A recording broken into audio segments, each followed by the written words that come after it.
Hello friends, मैं गजेंद्र कुमार स्वागत करता हूं आपका हमारे यूट्यूब चैनल में। एम्बेसन का हम चल रहा था हमारा ARF acute renal failure. Okay, acute renal failure है वो चल रहा था हमारा।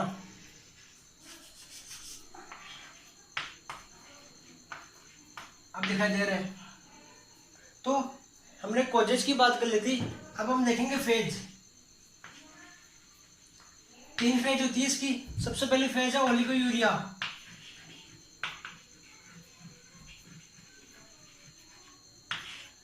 तो जो ओलिगोयूरिया फेज है उसमें 400 ml पर 24 आवर जो नॉर्मल यूरिन का आउटपुट होता है, नॉर्मल यूरिन आउटपुट होता है वो होता है 1500 ml पर 24 आवर। नॉर्मल यूरिन का आउटपुट होता है 1500 ml पर 24 आवर। बट जो ओलिगोयूरिया फेज है उसमें यूरिन का आउटपुट होगा 400 ml पर 24 आवर। 400 ml या इससे भी डिक्रीज हो जाए तो इसको ओलिगोयूरिया फेज में रखा गया है। एक कंडीशन आती है एन्यूरिज्म। एन्यूरिज्म इसमें क्या होता है 50 ml पर 24 आवर। जो यूरिन आउटपुट है 50 ml पर 24 आवर हो जाता है। ओके, अब हम बात करें ओलिगोयूरिया फेज की तो मोस्ट मॉनिटरिंग फेज है ये। मोस्ट मॉनिटरिंग फेज, ठीक है। अब यूरिन का आउटपुट कितना हो रहा था इसमें 400 ml पर 24 आवर। ये इसका यूरिन आउटपुट हो रहा था 24 घंटे के हिसाब से। तो यूरिन आउटपुट इतना कम हो रहा है, मतलब हाइपोवोलेमिक हो रहा है पेशेंट में। सॉरी, पेशेंट है उससे यूरिन आउटपुट डिक्रीज हो रहा है, मतलब कंडीशन तो हाइपरग्लाइसेमिया बन रही है क्योंकि जो GFR है वो डिक्रीज हो रहा है। हमने जो भी कोज देखे थे तीनों कोजों से हम जो फेज है वो तीनों कोज जोड़ देंगे हम फेज में। तीनों कोज से ये फेज है उसके जो भी ये पॉइंट्स है वो बन रहे हैं। तो इसमें पहला है इसका जो यूरिन आउटपुट है वो डिक्रीज हो रहा है, और यूरिन आउटपुट डिक्रीज हो रहा है मतलब पोस्ट रीनल फेज। हमने देखा था कि पोस्ट रीनल फेज में पेशेंट है उसमें जो वॉल्यूम है उसका जो वॉल्यूम है उससे जो GFR है वो डिक्रीज हो रही थी। जो वॉल्यूम है उससे जो GFR है वो डिक्रीज हो रही थी, मतलब जो यूरिन आउटपुट है वो ज़्यादा नहीं हो रहा था। हमने देखा था ट्यूमर हो जाती थी ब्लड वेसल्स में, या फिर वो प्रीरीनल कोज था, प्रीरीनल कोज में जो रीनल आर्टरी है वहाँ पर ट्यूमर हो गई, जिससे यूरिन आउटपुट है वो कम हो रहा था किसी भी कोज के कारण। यदि 400 ml यूरिन है वो आउटपुट हो तो उसको ओलिगोयूरिया फेज में रखा गया है, मतलब ये प्रीरीनल कोज है, ठीक है।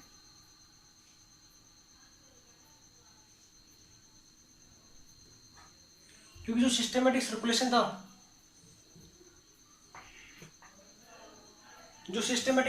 था, यदि वहां पे जो ब्लड है ब्लड का वॉल्यूम ही कम आ रहा है, ठीक है। एक तो वो कंडीशन हो सकती थी, ब्लड का वॉल्यूम कम आ रहा है तो आउटपुट है वो कम होगा। ओके फ्रेंड्स, ये वॉल्यूम कम होगा तो आउटपुट कम होगा। एक तो ये कंडीशन हो सकती थी, ये प्रीरीनल कोज में था। इसके फेज में पहला पॉइंट ये देखा था हमने। दूसरा इसमें हाइपर कैलेमिया। हाइपर कैलेमिया मतलब जो पोटेशियम है उसका लेवल है वो ब्लड में इंक्रीज हो रहा है। Potassium increase in blood, potassium blood में कैसे इंक्रीज होगा अब हम देखेंगे पूरे वैसे अच्छे से।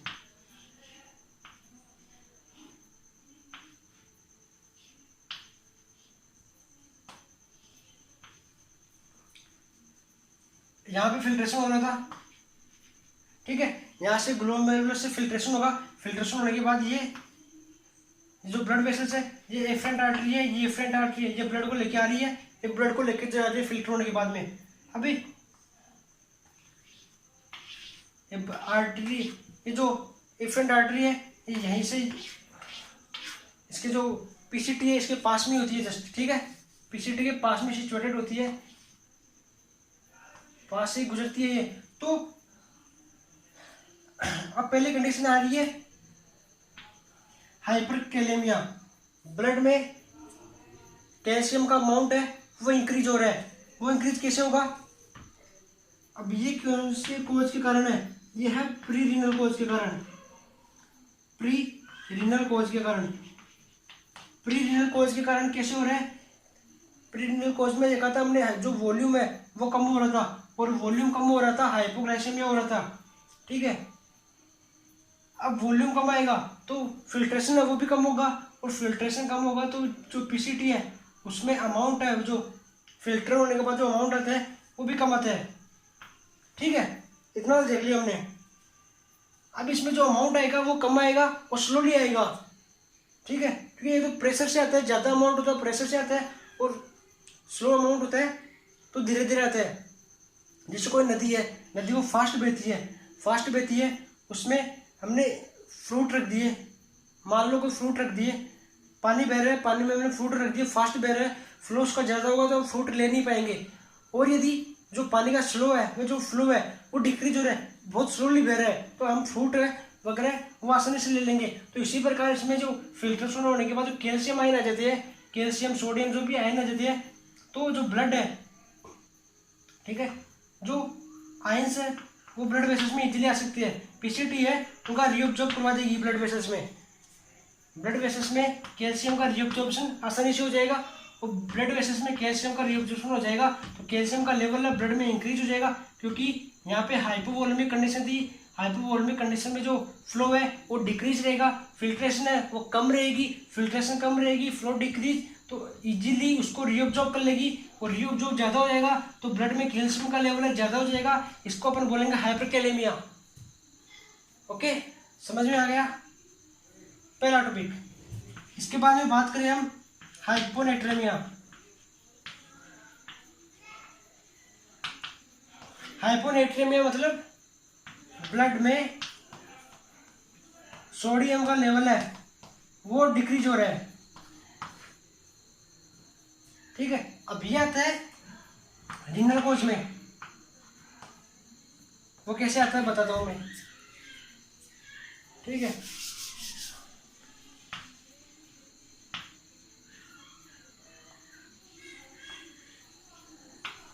ये इफरेंट आर्टरी है, एफरेंट ला रही है, इफरेंट लेके जा रही है, ग्लोमेरुलस हो गया ये ग्लोमेरुलस, यहाँ से फिल्ट्रेशन होगा, फिल्ट्रेशन होने के बाद जो फ्लूइड है वो नीचे आ जाएगा। अब यहाँ पे इफरेंट आर्टरी थी, ये ब्लड वेसल्स है। अब देखो इधर, यदि ये पीसीटी है, पीसीटी में किसी भी प्रकार का डैमेज हो जाए, रीनल कोज में देखा था हमने कि रीनल में किसी भी प्रकार का डैमेज हो जाए जिससे पीसीटी वो एब्जॉर्प्शन रीअब्जॉर्प्शन नहीं कर पाएगी। ओके, इतना समझ में आ गया तो बहुत ईजी है। अब यहाँ से फिल्टर होने के बाद सोडियम पोटेशियम आयन आगे, सोडियम आ गया, सोडियम आने के बाद क्या होगा, जो ब्लड है उसमें रीअब्जॉर्प्शन नहीं होगा, पीसीटी है वो सोडियम का रीअब्जॉर्प्शन नहीं कर पाएगी, यानी ब्लड में इसका अमाउंट है सोडियम का वो डिक्रीज हो जाएगा, क्योंकि पीसीटी है, जो पीसीटी की जो दीवार से, ठीक है, उनमें डैमेज है, वो एब्जॉर्प्शन और रीअब्जॉर्प्शन में फेल हो चुकी है, अब नहीं कर पाएगी। यार इसी प्रकार से जो डीसीटी आ गई थी, ठीक है, ये हिलने का लूप था, ठीक है, ये हिलने का लूप, और फिर आगे जो डीसीटी थी, ये डीसीटी आ गई। डीसीटी में और पीसीटी में किसी भी प्रकार का यदि डैमेज हो जाए, और डैमेज होने के बाद क्या होगा, ये एब्जॉर्प्शन और रीअब्जॉर्प्शन की क्रिया है उसको नहीं कर पाएगी, और एब्जॉर्प्शन रीअब्जॉर्प्शन नहीं हो पाएगा डैमेज होने के बाद, तो ब्लड में इसका लेवल है वो डिक्रीज हो जाएगा, और यूरिन में ज़्यादा लेवल हो जाएगा इसका, यूरिन के थ्रू ज़्यादा पास होगा फिर ये, ठीक है। तो हाइपोनेट्रेमिया, ब्लड में सोडियम है वो डिक्रीज हो रहा है, रीनल कोज हो गया, क्योंकि पीसीटी है वो डैमेज हो रही है। ओके, समझ में आ गया, बहुत इजी वे से समझाया आपको। इसके बाद में जो ब्लड यूरिया नाइट्रोजन है, यदि यूरिन में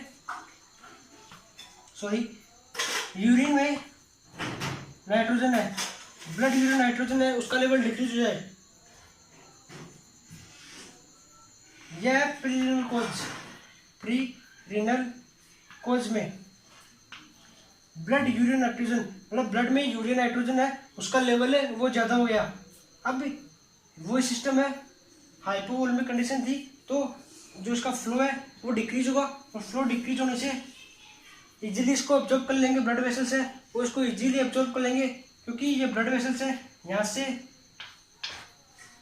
ब्लड यूरिन नाइट्रोजन फिल्टर होने के बाद इधर आ गया था, और अब ब्लड है इसका फ्लो है वो बहुत कम है, फ्लो कम होने से प्रेशर कम है तो इसको इजीली एब्जॉर्ब कर लेगा ब्लड।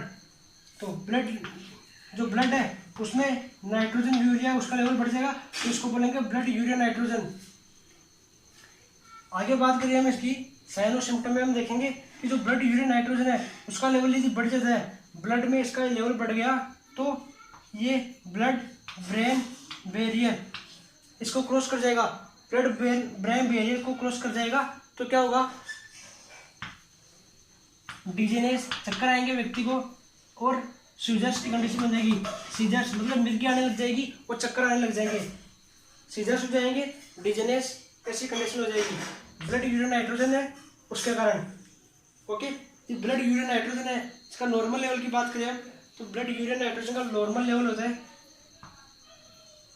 8 से 25 mg पर डेसीलीटर। इसका लेवल यदि 25 mg पर डेसीलीटर से इंक्रीज हो जाए तो हमें BU1 की condition blood urine nitrogen blood में ज़्यादा मिलेगा। क्रिएटिनिन,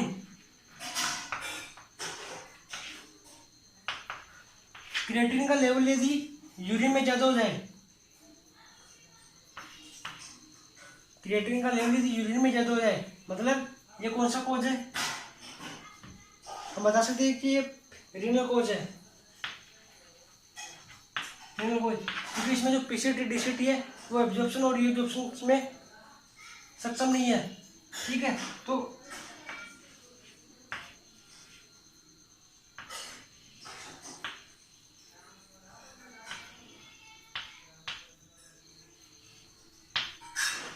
ठीक है, ये आप देख लेना आगे।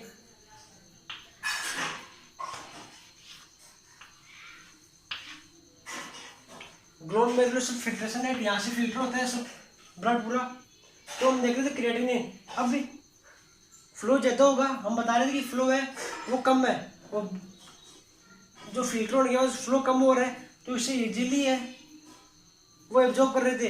लेकिन जो क्रिएटिनिन है इसमें क्या होगा, रीनल कोज है तो पीसीटी है, वो इसमें डैमेज वाली कंडीशन है, पीसीटी है उससे क्रिएटिनिन है वो एब्जॉर्ब नहीं हो पाएगा, और एब्जॉर्ब नहीं हो पाएगा तो इसमें यूरिन में क्रिएटिनिन है उसका लेवल बढ़ जाएगा। क्रिएटिनिन क्या होता है, एक मसल्स का मेटाबॉलिक वेस्ट होता है।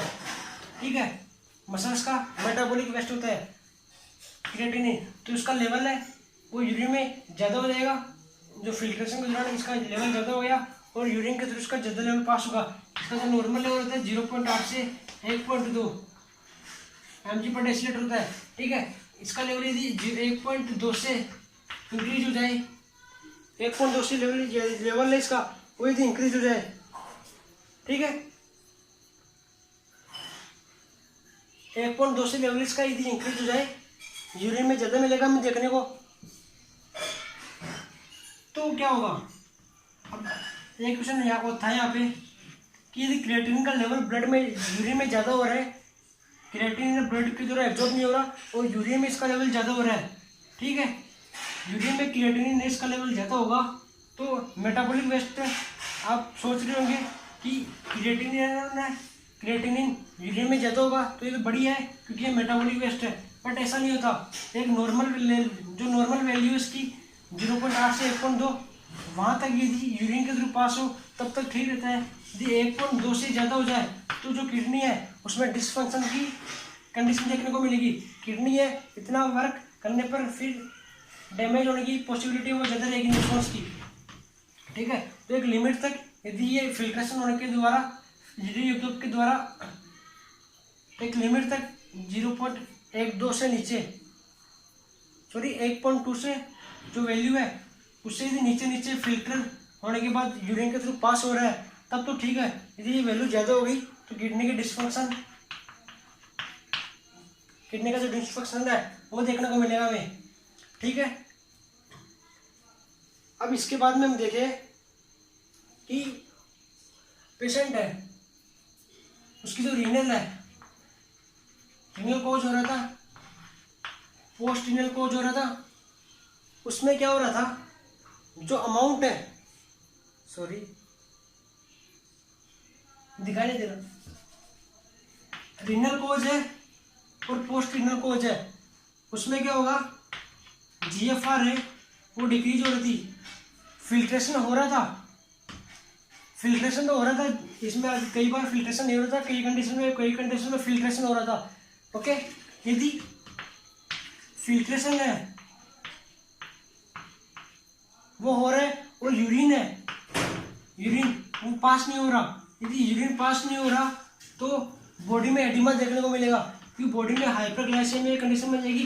पोस्ट कोज में देखा था कि ट्यूमर बन जाएंगे यूरेटर में ट्यूमर बन गया, किडनी में ट्यूमर बन गया, तो क्या होगा, जो ब्लड का वॉल्यूम है वो बॉडी के अंदर है वो ज़्यादा हो जाएगा, ब्लड का वॉल्यूम बॉडी के अंदर ज़्यादा हो गया तो एडिमा देखने को मिलेगा, एडिमा की कंडीशन देखने को मिलेगी। एडिमा मतलब पूरी बॉडी में स्वेलिंग हो जाएगी। ठीक है, अब हम बात करें सबसे पहले जो एंकल एडिमा होगा, एंकल है, घुटने हैं, उसमें सबसे पहले देखने को मिलेगा एडिमा। तो हमने देख लिया इसमें कि किस प्रकार से हाइपरवोलेमिक कंडीशन बन रही थी, कि जो किडनी है, यूरेटर्स है, वहाँ पे ट्यूमर बन गया था, और ट्यूमर बनने से जो यूरिन का आउटपुट है वो ज़्यादा नहीं हो पा रहा था। ओके, सो इस प्रकार से बहुत इजी वे में हमने जो फेजेज है वो देख ली है। कोई भी दिक्कत हो तो आप कमेंट करें। ओके फ्रेंड्स, ये आपने फेजेज कंप्लीट कर दिए पूरी। फेजेज में कौन सा ओनली ओलिगोयूरिया भी कंप्लीट किया है। इसके बाद में दूसरी फेज होती है, वो होती है डायूरेटिक फेज।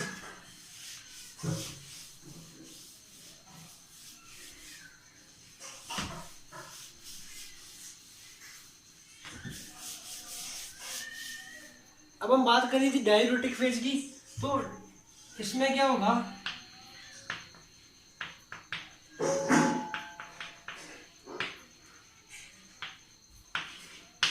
Diuretic phase. तो डायूरेटिक फेज में हम देखते हैं कि जो यूरिन है उसका अमाउंट 2 लीटर से भी ज़्यादा हो रहा है, 2 लीटर फ्रॉम 24 आवर। 24 आवर में यूरिन आउटपुट है वो 2 लीटर हो रहा है। उसमें देखा था 400 ml था, इसमें हम देख रहे हैं कि 200 जो 2 लीटर के लमसम हो रहा है। ठीक है, अब सुनो, यदि यूरिन आउटपुट ज़्यादा हो गया तो उसकी जो उल्टी कंडीशन हो जाएगी हमारे पास। पहले क्या होता था, हाइपोनेट्रेमिया होता, तो अब क्या होगा, अब हाइपोनेट्रेमिया नेट्रेमिया हो जाएगा। ये फेज हमें बाद में देखने को मिलेगी, जो पहली फेज थी उसके 15 से 20 दिन बाद में देखने को मिलेगी। डेट का फिक्स पता नहीं, डेट का लगभग 15 से 20 दिन बाद देखने को मिलेगी इसमें हाइपोनेट्रेमिया, हाइपोकैलेमिया।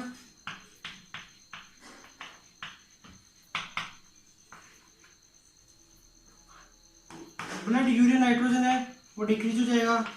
क्रिएटिनिन है उसका लेवल है वो यूरिन में डिक्रीज हो जाएगा।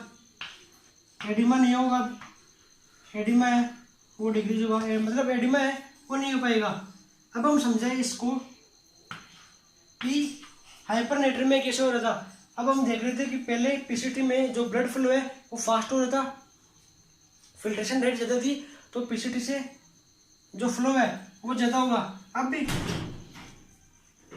हाइपरनेट्रेमिया की बात करें तो हाइपरनेट्रिया में फ्लो ज़्यादा है, फ्लो ज़्यादा होने से कारण रिएब्जॉर्प्शन और ऑब्जॉर्प्शन है वो ज़्यादा नहीं हो पाएगा। ठीक है, ब्लड के द्वारा ज़्यादा नहीं हो पाएगा, सॉरी हाइपरनेट्रेमिया है। तो अब इसमें जो पीसीटी है उसकी रिकवरी होने लग गई थी। ठीक है, इस फेज में पीसीटी है वो रिकवर हो गई थी, जितने भी दिन बाद में हुई थी तो रिकवर होने लग गई थी। रिकवर होने से क्या होगा, जो ब्लड है वो इजीली रिअब्जॉर्ब कर लेगा, ब्लड है वो इजीली एब्जॉर्ब कर लेगा सोडियम को, तो ब्लड में सोडियम का लेवल बढ़ जाएगा, और जो पीसीटी है वहाँ पे सोडियम का लेवल है वो डिक्रीज हो जाएगा। हाइपोकैलेमिया फ्लो फास्ट हो रहा है, फ्लो फास्ट होने का जो ब्लड है वो इसको एब्जॉर्ब नहीं कर पाएगा, तो हाइपोकैलेमिया देखने को मिलेगा। समझ में आ रहा है? यदि आपने प्री रीनल कोजेसिस से पढ़ लिए तो ये कोई दिक्कत नहीं आएगी इसमें। पहले ब्लड फास्ट था, अब जीरो हो गया तो हाइपोकैलेमिया हो गया। ब्लड यूरिन नाइट्रोजन है, वही ब्लड फ्लो फास्ट है, इधर फिल्ट्रेशन होने के बाद फास्ट हो रहा है, फ्लो फास्ट होता तो ब्लड यूरिन नाइट्रोजन है उसका रीअब्जॉर्प्शन नहीं होगा ब्लड वेसल्स में, तो BU1 है वो डिक्रीज हो जाएगा, क्रिएटिनिन है वो डिक्रीज हो जाएगा, क्योंकि अब जो ब्लड वेसल्स है वो इसको एब्जॉर्ब कर लेगी। पहले एब्जॉर्ब नहीं कर पा रही थी, अब इसको एब्जॉर्ब कर लेगी। PCT DCT है उसका डैमेज हो गया था पहले, अब वो डैमेज है वो ठीक हो चुका है लगभग इतने दिन बाद में, और एडिमा की कंडीशन है वो डिक्रीज हो गई थी, क्योंकि अब यूरिन आउटपुट है वो 2 लीटर पर 24 वर्ग के हिसाब से हो रहा है। ठीक है, तो ये जो डाययूरेटिक फेज है वो जस्ट उसकी उल्टी है, तो वो समझ में आ गई, तो इसको समझने में कोई दिक्कत नहीं आएगी, क्योंकि उसके 15 से 20 दिन बाद में जितनी भी डेज है उस डेज के बाद में ये फेज स्टार्ट हो जाती है डाययूरेटिक फेज, और ये फेज होती है 7 से 21 दिन की। ठीक है, अब इसके बाद में आती है थर्ड फेज, वो थी रिकवरी फेज। अब रिकवरी फेज की बात करें हम, तो रिकवरी फेज में सबसे पहले हम देखें इसमें जितने भी ऑल फंक्शन ऑफ रीनल के जितने भी फंक्शन है वो सारे सही हो जाएंगे, और रीनल के फंक्शन यदि ठीक हो गए तो रीनल जो किडनी है वो अपना फंक्शन प्रॉपर वे में करेगी और फिल्ट्रेशन रेट सब कुछ ठीक हो जाएगा, जितने भी फंक्शन है वो सारे स्टार्ट हो जाएंगे, मतलब इसको बोला है रिकवरी फेज। ठीक है, ये फेजेज है कंप्लीट हो चुकी है।